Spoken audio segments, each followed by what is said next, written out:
2 years ago, my friend went missing from a hotel. I've been looking for her ever since. I'm sharing this because if I don't come back, well, the more people that know what happened, the better. Maybe then someone will finally believe us. Every year since our college graduation, my best friend Liz and I would go on vacation together and visit a new city.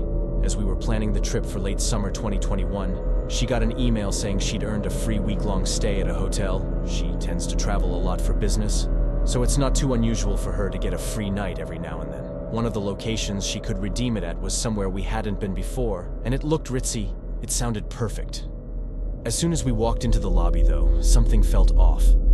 I don't know how to explain it, other than that it had weird vibes. It looked like an old building that had been recently renovated, but the bright colors, lights, paintings, it felt like someone just slapped a thin, cheery veneer over decades worth of caked-on misery. The air just felt heavy. Liz didn't seem to notice it. At least, not at first. The guy at the check-in desk stared at us for a while before muttering that he needed to talk to his manager. We were a bit worried that we were about to hear that the email she'd received had been a scam, but to our relief, he came back with a grin and said they'd upgraded our room. The city skyline and faint mountains in the distance that we could see from our window won me over. That first day was fine, but when I woke up the next morning, Liz was sitting motionless on her bed, her back to me. Liz, I repeated her name several times before finally walking over to tap her on the shoulder. Hey, she finally turned to me, spoke quietly, as if someone else might be listening. Did you hear it last night? I shook my head. Oh. She looked embarrassed for a moment, like she was unsure if she should continue. I couldn't sleep, not with the scratching behind the wall. She whispered, eventually. I don't like it. I'm a heavy sleeper. A bit too heavy, honestly. At home where it's just me, I have to set multiple alarms to make sure I wake up on time for work. And I've literally slept through a fire alarm once. Luckily, a false alarm. Liz was, the opposite. Every little noise would wake her, so she always tended to have a rough first night or two as she became accustomed to the new sounds of a place. I thought maybe after a couple of nights she'd get used to it, or chalk it up to the building settling, especially in such an old place. I offered to ask for a different room, but she was worried they'd charge us. She said, just try and ignore it. The day before we were supposed to check out, though, she shook me awake. Her eyes were wide and frantic as she stood over me. She'd moved her nightstand aside and was pointing at a small door, 3 or so feet tall, that had been behind it. The door was old-looking, dark wood with an antique knob, and stood in contrast to everything else in the bright and modern-looking room. Did you open it? She looked at me like I was out of my mind for even asking, and backed away as I approached it, for good measure. I figured that once we looked, we'd both feel better. I was wrong. As I carefully pushed it open, the smell of rust and bleach hit me immediately. The narrow space was long. It went further back than my phone light could reach from where I stood. After a few feet, it faded into blackness. Since it was only as tall and wide as the small door, I realized I'd have to crawl on my hands and knees to see how far it went back. I hate being in the dark and can't stand small spaces, but when I looked over my shoulder at Liz and saw the bags under her eyes, the expression on her face, I figured I owed it to her to at least take a look. So I crawled in. Once I was a few feet inside, I saw that the small and narrow space ended at another wall. One plastered in yellowing wallpaper. It looked so old. I guessed it was probably a part of the original hotel. The dark, patterned carpet was dotted with stains, which seemed to be contributing to at least part of the strong smell. As I backed out, I thought I heard a faint whisper coming from behind the old wallpaper in front of me. As soon as I was all the way out, I had to fight the urge to slam the door shut and run.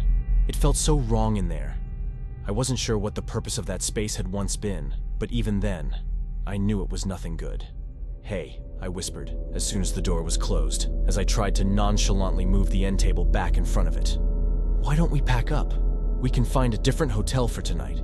She seemed a bit calmer, said she could hang in there for the final night. After having been in that small space behind our wall, the thought of sleeping there another night honestly freaked me the hell out. But I figured that if she could make it through the last night, then so could I. After we turned out the lights that night, I remember seeing her dark silhouette sitting on the edge of her bed, motionless, until I fell asleep. That was the last time I ever saw her. When I woke up, it was almost noon. Both of our alarms were blaring. We were supposed to check out hours earlier. My confusion quickly turned to panic when I realized Liz wasn't in the room. Her suitcase, purse, phone, everything was still there. The main door was locked and chained from the inside, too. At first, I couldn't think of where else she could be. Until it hit me. There was one place I hadn't checked. The nightstand was still in front of the door, but I was fairly certain it was in a slightly different spot than we had left it the day before. Reluctantly, I slid it aside. Liz? No answer. She wasn't there. I did see, though, what I'd thought had been a wall was opened slightly. I pushed it tentatively and took a sharp breath when I saw it led into a tunnel. It went so far back, far beyond the reach of the beam of my phone light.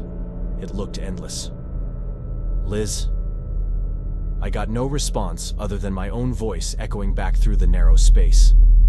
I tried to tell myself that it would be okay. I had to go in, especially if Liz had gone in there too. I took a deep breath, nudged the false wall open all the way, and I entered. As I crawled on my hands and knees with my phone ungracefully held between my teeth, I tried to not think about the tight space and the pitch blackness as far as I could see in front of me, or picture what Liz would have been doing down there. I tried to not focus on the streaks of nearly dried blood along the floor. I had to keep going. I knew that Liz would do the same for me. I realized that I wasn't even sure how long she had been gone for. I promised myself the walls were not shrinking around me. It was my imagination. That this dark expanse couldn't go on forever. Eventually, the tight darkness would end. I kept repeating it to myself over and over as a mantra, just to keep myself going, to try and distract myself from the feeling of despair that seemed to fill the place. After what felt like an eternity, the tunnel ended, opening into a room without lights or windows, but it was at least large enough that I could stand and stretch out my cramped muscles. All I could make out was wall-to-wall dark, crumbling bricks and a weak-looking set of stairs that led above and below. It was so quiet there, so eerie. It was easy to forget that I was in a city packed with people, still inside a bustling hotel. When I shined my light upwards into the pitch blackness above my head, I could see the stairs leading to other platforms like the one I was standing on. It looked like the rooms above and below ours had similar tunnels. The smell of bleach had long been replaced by the scent of mildew and old things. It felt so wrong back there in a way that I couldn't put my finger on, that I couldn't help but shiver when wondering why it had been designed that way, what it had been used for. I assumed the stairs to the tunnels above me all led to other rooms, so I went down, the protesting metal echoing up into the huge, empty space above my head. I finally reached a heavy door, and after being in the dark for so long, the bright sunlight hurt my eyes when I opened it. I was looking into the back alley outside, around the corner from where the hotel seemed to end. The door was covered with the same bricks as the rest of the building. It was so discreet that when I closed it behind me, it blended in perfectly with the outside wall.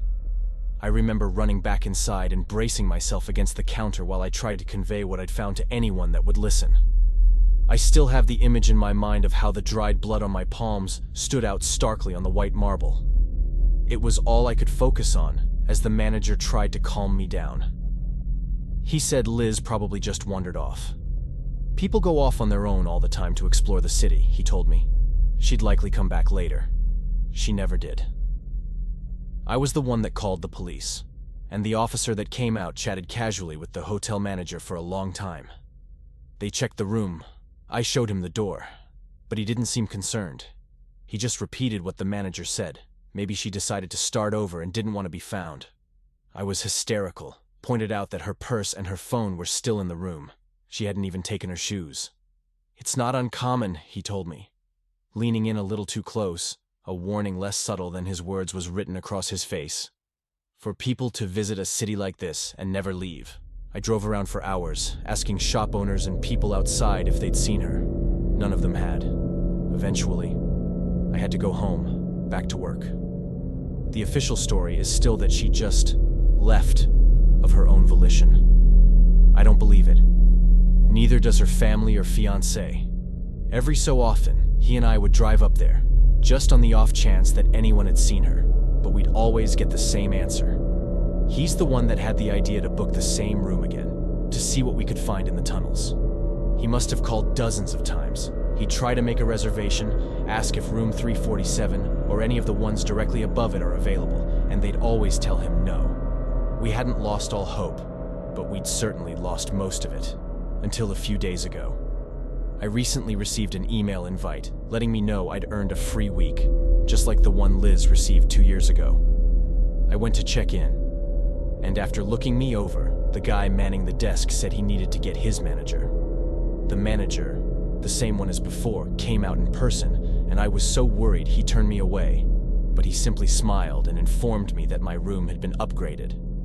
I'm sure you can guess my room number. I've been trying to stay awake each night. Although after everything that happened, I wouldn't be able to fall asleep here, even if I wanted to. Every night, I've just been sitting in the dark, listening to the sounds coming from behind that awful door.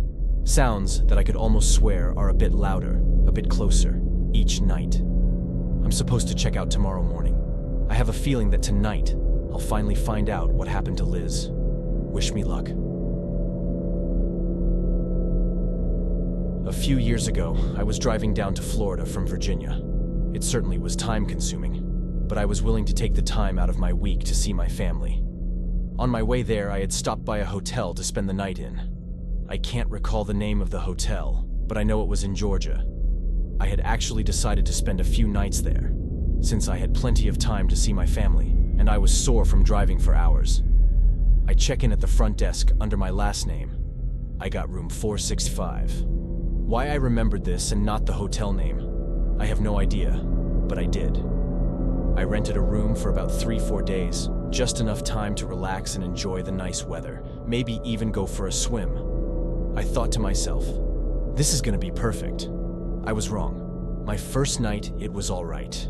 The entire day was as normal as always, although it was really hard to sleep. I tried to go to sleep around 10-ish, but I didn't manage to until about 3 in the morning.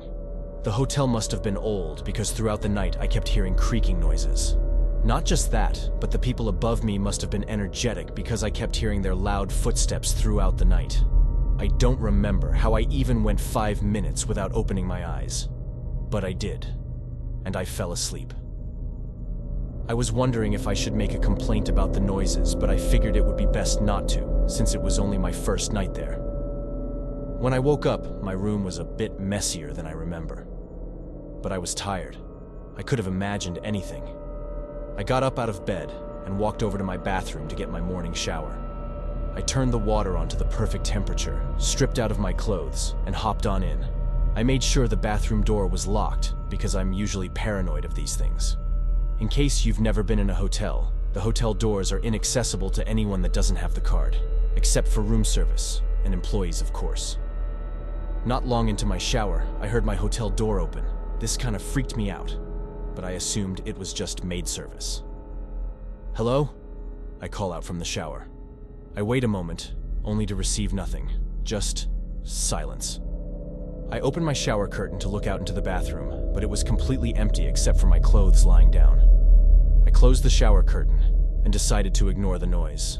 As I start rubbing the shampoo into my head, I heard a small, faint click. The same click you hear when a door is being unlocked. The exact same click I heard when I pushed in the lock for my bathroom door. My heart jumped, and before I knew it, I was shaking horribly. I heard the bathroom door slowly creak open. Before I knew what I was doing, I threw the shower curtain open. The bathroom door was wide open. I looked around the bathroom, no sign of anyone. Not a single trace. Other than the door wide open, I immediately shut the shower off and ran out of the bathroom and into the bedroom, putting my clothes on as quickly as possible and running out into the hallway. I leaned up against the wall, sliding down it into a sitting position. I ended up walking down to the front desk to request another key for my room, due to the fact I never picked one up on my way out. After giving them some identification, they gave me a new key card, and I brought it up to my room. I had slid the card into the slot about 4 times before it actually decided to unlock. I opened the door. The room was trashed. I couldn't make any sense of it. Someone was recently in my room. I don't know how the person got in, and it worried me, but I still had to stay one last night in the hotel, so that's what I did. After cleaning up my room, which took about 15 minutes, I double-checked every door in the hotel, making sure they were all locked. They were. I hopped up into my bed, tucked myself in, and drifted asleep. I woke up, looking at the clock on the table by my bed. 4 a.m., sharp. I sat up from the bed, about to place my feet on the ground when I heard something. My hotel door, slowly creaking open. Chills shot down my spine faster than ever. I slowly shifted my head to look at the door as it opened, revealing the silhouette of a woman. She had long black dirty hair, and she was dressed in a short, torn-up, bloody gown. She started walking to me. She walked as if in stop motion, bones snapping every time she moved forward. I wanted to scream for help but couldn't. Then I heard down the hall a couple walking together and laughing. Her head slowly snapped around to look at the door. She heard it too. She made stop-motion steps towards the wall, making me gag from the bone-snapping sounds. She climbed up onto the wall and crawled out into the hallway, quickly, leaving trails of blood behind. I turned on the lights, packed everything I could, and ran out of that hotel as fast as possible. To this day, I've never seen her again. I believe the hotel was shut down shortly after, but I don't know for a fact. I will always remember how she walked at me, the most frightening thing I've ever seen in my life. On the way to Florida from the hotel, I realized something. I realized something that has been burned into my mind ever since. That day I was taking a shower, and the door opened. When I looked all around my bathroom to find no traces from anyone, I never looked at the ceiling.